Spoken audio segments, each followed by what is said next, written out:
Bill, thanks very much. Now a follow-up on our story of the tremendous destruction left behind after the Maumee River ice jam. There is widespread damage along the river after ice plowed onto properties in Lucas and Wood counties. It's just amazing pictures. You have to take a look at this. And sites that took the direct hit include River Hollow, that's a horse farm in Perrysburg, as well as Sidecut Metro Park and Riverside Cemetery in Maumee, which was just devastated. 13 ABC's Lisa Guyton joins us live with an update. Lisa.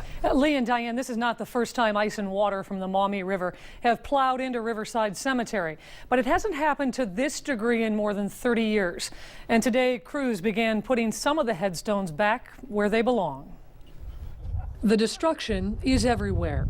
Hundreds of monuments and headstones were moved by the ice jam throughout the front of the cemetery.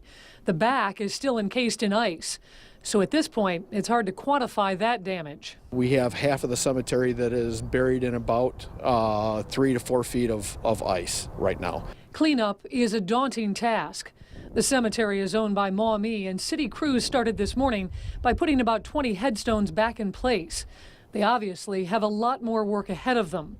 There are about 2,000 people buried here, and camp says the majority of the grave sites have some damage. It very well maybe fall before we get every headstone put back in place. I mean, right now it's too early to tell. Crews will have to wait for the ice to melt before they can get to the grave sites in the back of the cemetery.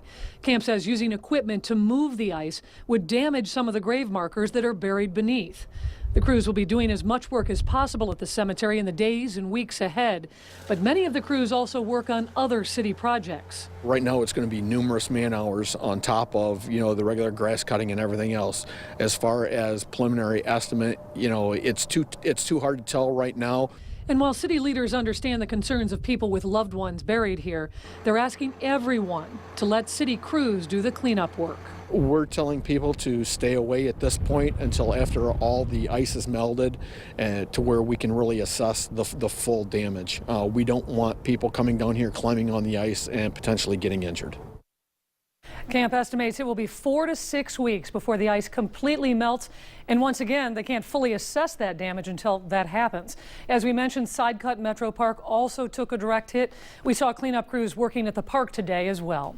Reporting live, Lisa Guyton, 13 ABC Action News.